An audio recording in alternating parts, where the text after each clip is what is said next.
Hi, my name is Sridhar Rangan. I'm the festival director of the KASHISH Pride Film Festival, which is having its online edition from August 15th to September 15th. And we are showing a huge bunch of feature films and short films.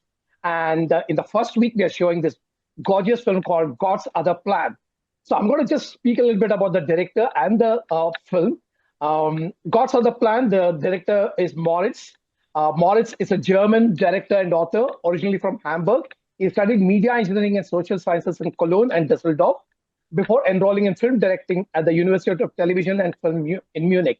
His films have been showcased at numerous festivals worldwide, and his award-winning film, Hyberli, was a finalist at the 2021 Student Academy. The film God's Other Plan. What happens when the adult son of a Mormon family realizes that the meticulously planned life dictated by religion is wrong for him? Riley is gay. He suspected this earlier and prayed it would disappear. But now he's divorced from his wife, married to a man, and no longer a Mormon. He now lives in a blended family with his biological daughter and an adopted son. How does his Mormon family, especially his ex-wife, deal with this profound change? So we'll find out during the conversation. And to moderate the Q&A, we have Jerry Johnson, who is a very dear friend and a supporter of Kashish for many years. Jerry Johnson is an author of I Am Divine, So Are You. He's been an open and vocal gay rights advocate and a speaker at global forums, including the Parliament of World Religions, Jaipur Literature Festival, and TEDx. His work featured in the Times of India, Open, and BBC World champions LGBTQ inclusion and equity in India and beyond. A lot of things. So thank you, Jerry, for moderating this particular panel. And thank you, Morris, for joining us. Over to Jerry. Thank you so much, Sridhar, for that lovely introduction for both of us. And Moritz, great to be in conversation with you. Good to connect with you online. So I watched your movie and, it resonated with me in a very unique way. So being an Indian, I'm a Christian. So I'm a Christian minority gay person in India. In a way, identifying with the characters of your story, right? When you have your characters who are Mormon, which is also a minority among the Christian milieu in America. And it's their story that you were narrating to us. Tell me, how did you encounter this family? How did you realize that this is a story worth telling? How did that first encounter happen? So actually, I've been an exchange student back then in 2007, 2008, and I lived together with Riley's family, with his parents. And Riley was my host brother. And Jenna and Riley back then were already friends, so I knew them from quite a young age. And I always kept contact with them over all these years. And then I found out about everything that happened, that Riley escaped the church, came out as gay, had this daughter, then remarried Brock. So all this came along. And by then I was a documentary filmmaker. And actually I always had in mind, because I just like the Mormon belief very much. It's like so fantasizing for me, that I always wanted to make a film to show like to other people what this Mormon belief is all about. And actually, Riley's story just was the fuel to make this film happen. So I wanted really to combine like my interest in this belief, and also I had this personal story, but a very, very personal contact of mine. Okay, great. But your film is also not necessarily what I would say. It's not heavy with trauma, or it's not heavy with conflict. In the sense, I think there is a certain ease and comfort that the characters exhibit with each other in this unique blended setting that they've created for themselves. However, I know that behind there must have been so much that must have happened, like emotionally grappling with their truths and their identities, and also with relationships. Did you make a deliberate choice to not delve so much into that conflict and just kind of show a successful blended family living beautifully together? Or was that just the truth that you received and that's what you showed? I mean, so was there a choice that you made as a director there? I would say both, but first of all, so it was a observing documentary. So in the beginning, I didn't really know what could happen in those 1 year where we were shooting. So we always had to deal with coincidences. But I always wanted to have like more conflict, or to see more things being told out.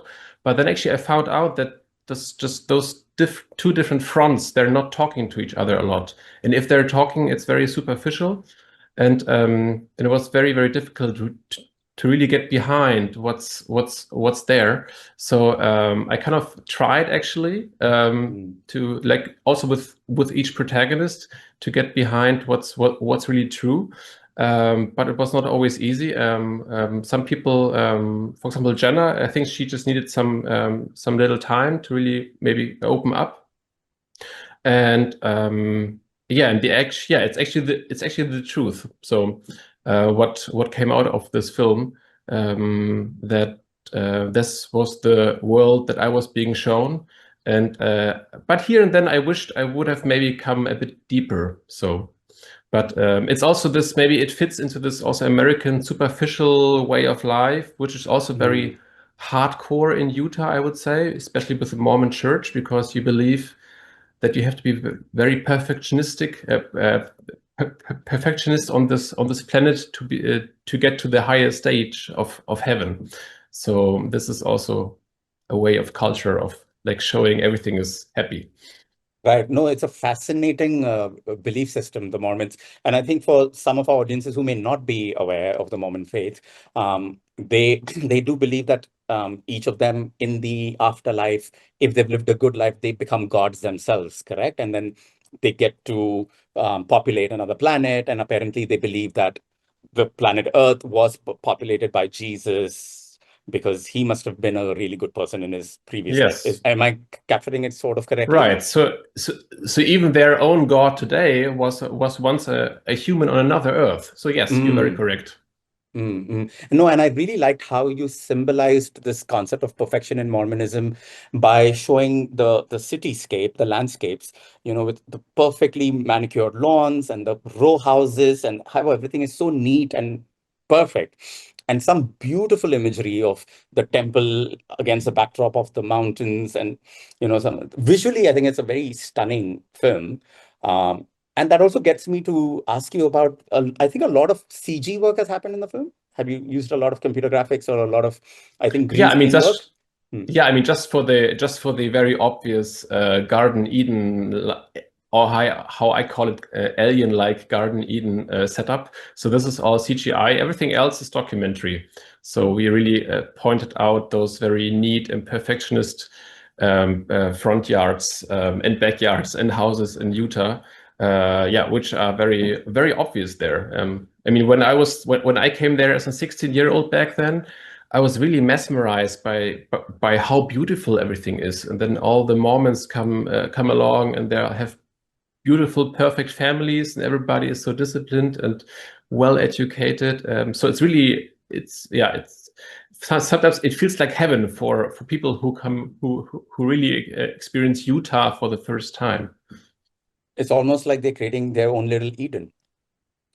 It is, yes, their own likely Eden. That's actually the outcome of it.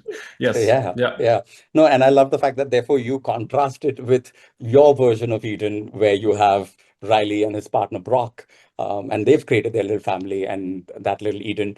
But actually, explain to me that a little bit more in depth. Why did you need to intersperse that so much? Was that because a lot of it is also recreated, right? And as you said, in CGI, why did you want to talk about this fantastical recreation and then this real world where they are having a fairly successful, beautiful family in their own Eden in the real world? So did you need that contrast, and why?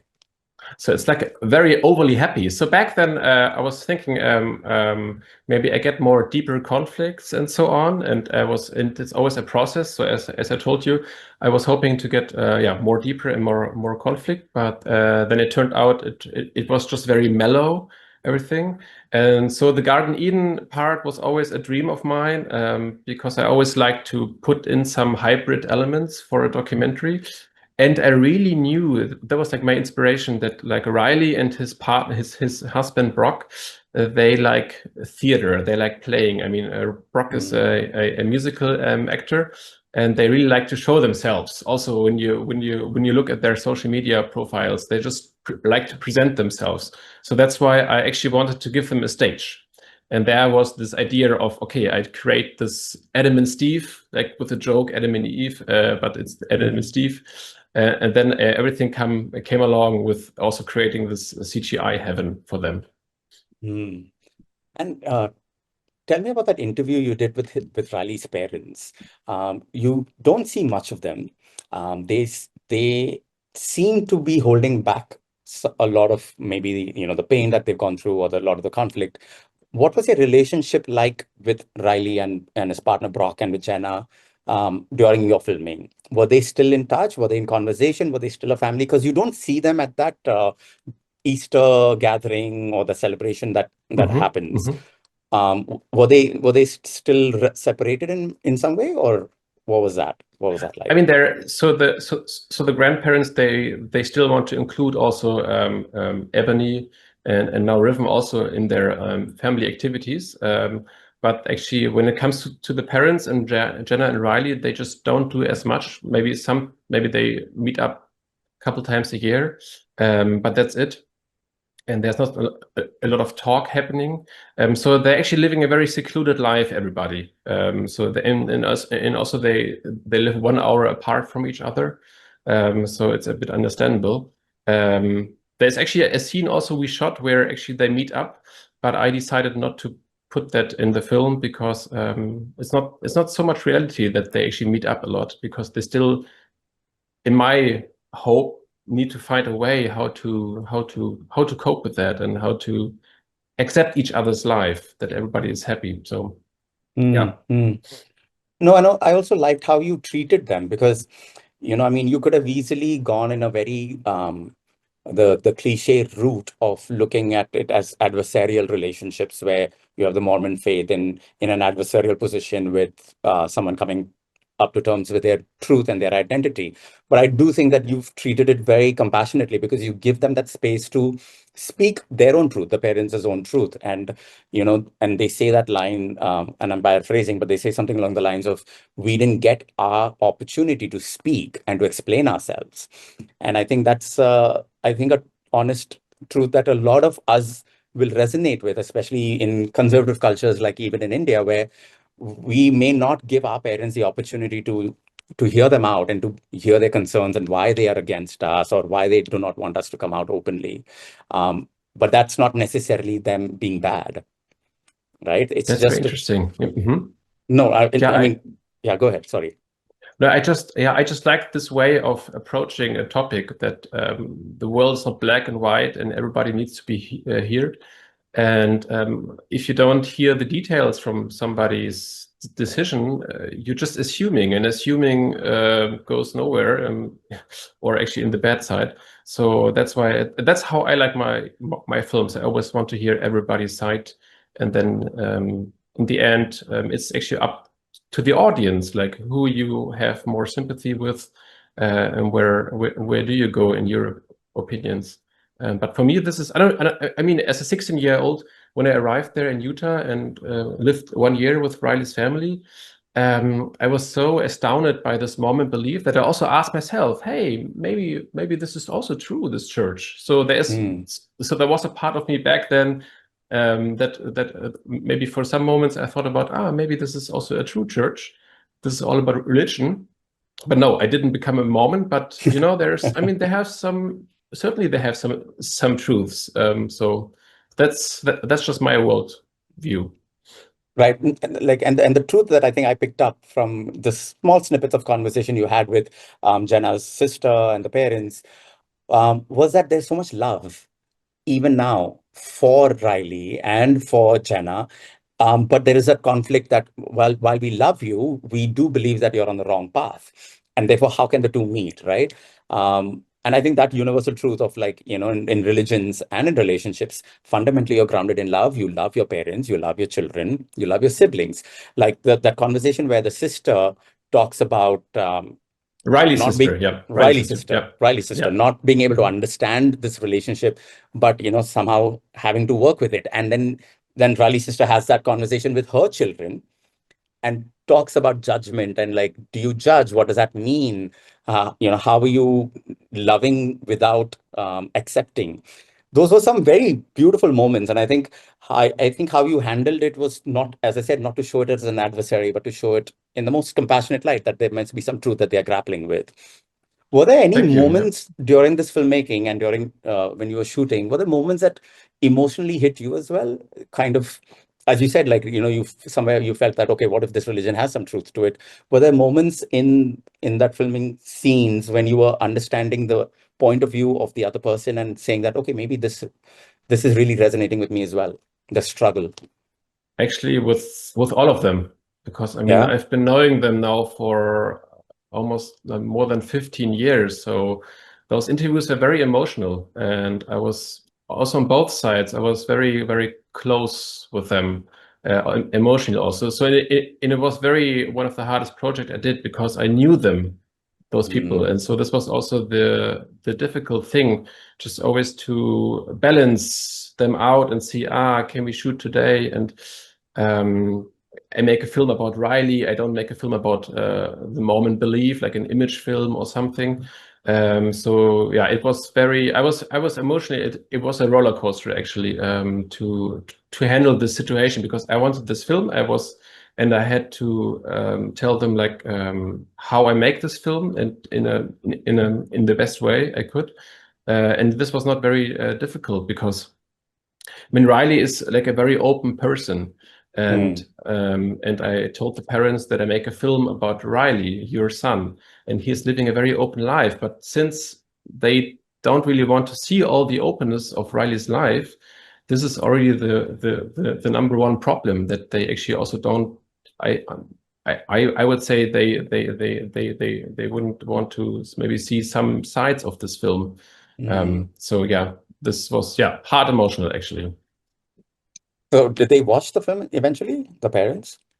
No. The parents, not that I know of, Okay. because this topic is so personal. It's still like a process we have, and we actually taken that with that we still have to handle that with respect and give them the space they need. So it's a process still. So I don't think they have seen it. I don't know. I think somehow I suspect that they might be pleased with the representation in the film, but I mean, to each their own. But also, have you been able to screen the film to the larger Mormon community in Salt Lake City, in Utah? No, not yet. No, not yet. Unfortunately, I would be very into like showing them, but no, I haven't had any chances yet to show it there. Okay.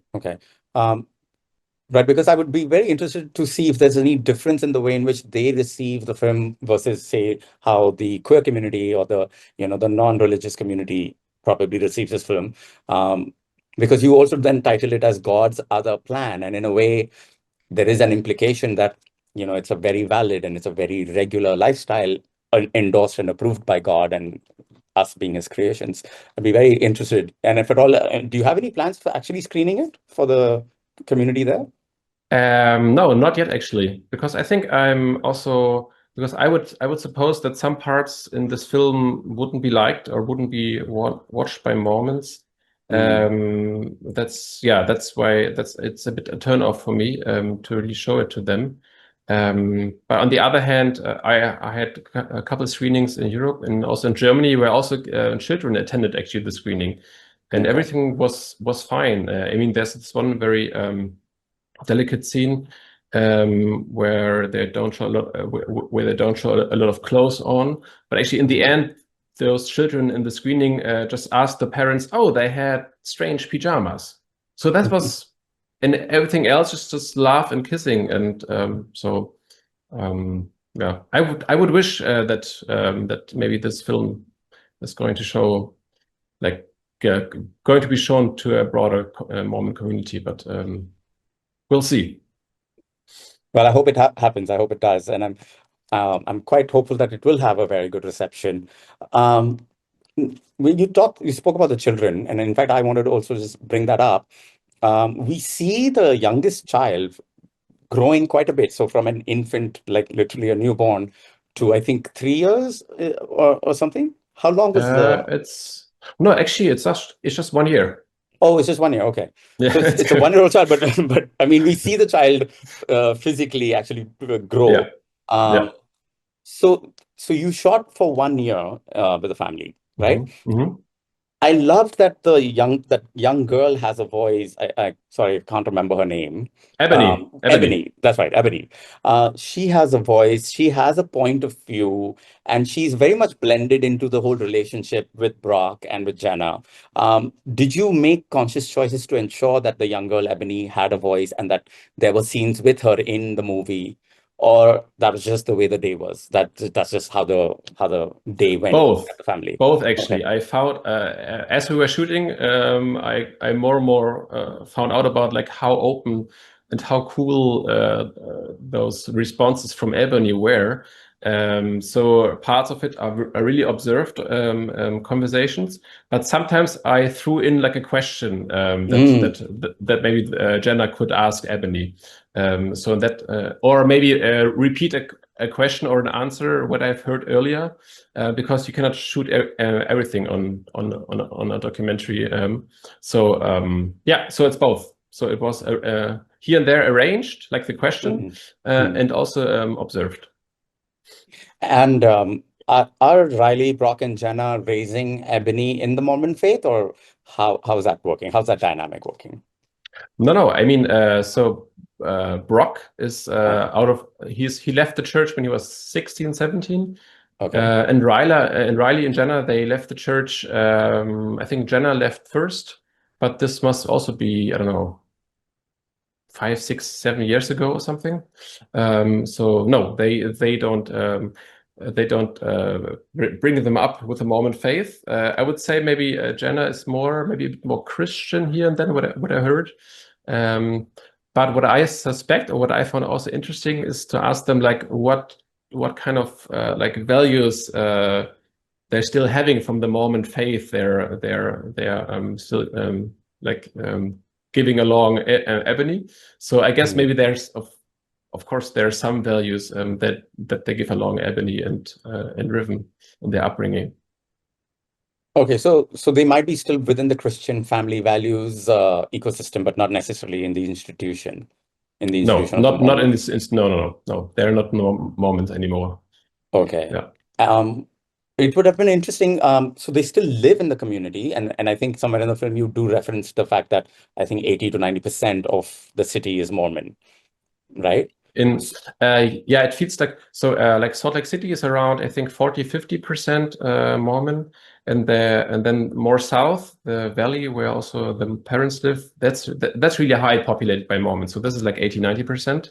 And Riley but Riley says it in the film. It feels like 80 to 90% are Mormon sometimes, and it does, yeah, because I mean the culture is everywhere, and even today, I mean Riley and Brock also have Mormon friends still that they're visiting. So yeah, so they're still in. I mean, I would say like 100% in the community, but still a little bit. But then, what are their interactions like with their neighbors? And because every time I saw a shot of the house from the outside, I couldn't help but look at the neighbor's house, which is so close next door. And I wondered, what did they think of this family living next door? That's a good question. I don't know. I just heard from their experiences from like how they lived in Salt Lake City, and actually in Salt Lake City, the Pride community, the LGBTQ plus community, is quite strong because they are very strong because the Mormon Church is its headquarters are in Salt Lake City. So there are really there are some streets in Salt Lake City that are full of pride flags, for example, and so they have a very, very great support there, and they really show it there. They're very obvious. But I actually haven't heard any that they get any problems and so on. Sometimes in school, of course, because in school they get asked. For example, Ebony gets asked, "What about her parents?" But I haven't heard actually any crazy problems that they might get. That's lovely. That's wonderful. Also, as a documentary filmmaker, I noticed that this film has certain, like, as we said, we recreated Eden, you recreated it with CGI. So there has been some elements of your own point of view, right, which you've created, and there's a point of view that you have. So there is a blend of the documentary, and then there's a blend of this fictional, fantastical world that you've created. How much of it you think was necessarily something that because you wanted to communicate a point of view, because you wanted to say this is God's other plan? And is this your unique style? Is this the way in which you create documentary films, that there's always the documentary and then there is your point of view, Moritz's point of view? I would always say my point of view. Also, it was funny because it's very for my view, sometimes it's very difficult, different to the film I made before. But then also some fellow students of mine came up and said, "Hey, Moritz, this is very, I don't know, it's a classical Moritz Mueller-Preisser film." It was like laughing, okay, interesting. Maybe it's because I like to do very spontaneous shootings, and I always like to see what do we have here on the set, what could happen. Maybe there's a situation there coming up, or there's maybe a place that's very nice. Or just very little. I just love details. I don't know. Maybe you saw the just a little close up of the dog in this very delicate scene. Yes. Oh yes, yes, yes. And then together with my good editor Hauke, we are very big fan of like little ironic parts. So this is always my point of view to also find some ironic things in the world, also sometimes absurd things, and I don't know. And always, I mean, of course, you always try to do something new, but I mean, of course, you always copy from somebody here and there. But I was, But I mean, so all my films, they have maybe my writings on, but I necessarily not always do like this hybrid fictional stuff, where I always need to have a stage for my protagonist or so on. But for sure, yeah, this I would say this ironic part is and this very balanced out way of editing the film is yeah, this is definitely my handwriting. Yeah. Right. No, of course, because I also noticed that while the topics you're dealing with are so heavy, the film does not come across as heavy. The film is light. The film is bright, in fact, even. And that scene where he's playing with the butterfly, the CGI butterfly that lands on his finger. And then, so you are spending minutes of the film having these scenes, because, you could easily make a directorial choice and say, cut this off, edit, chop. Yes. You also chose to include that scene where Brock is posing and he's showing off his muscles. So there are all of these little elements that you've retained, you've created it. And interestingly, those are all in the scenes where you're creating Eden, right? So those are choices that you've made.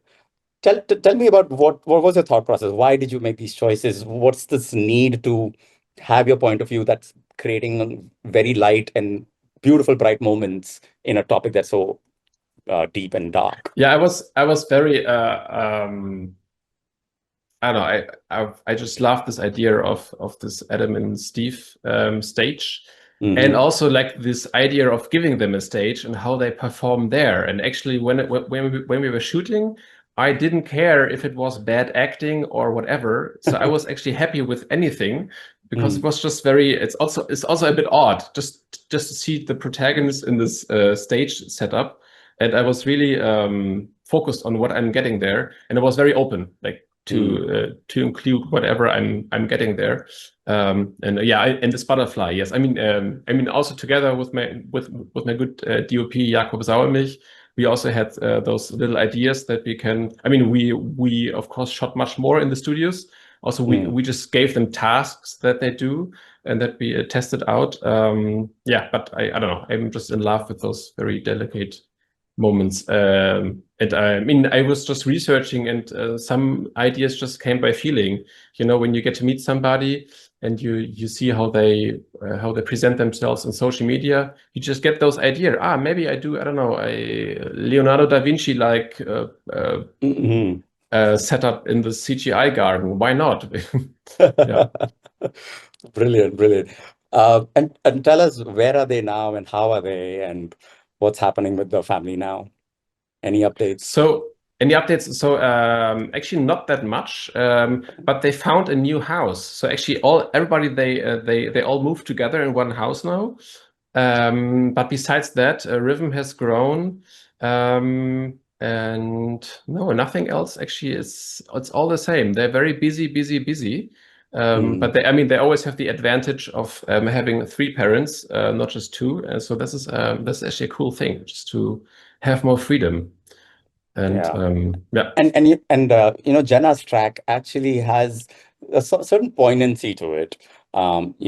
She reveals a little bit about her trying to find a partner, but in a very unconventional way. She doesn't want to have somebody who lives in. So where is Jenna now emotionally, and how is she doing? What's her story like? Will we get a sequel with Jenna's life?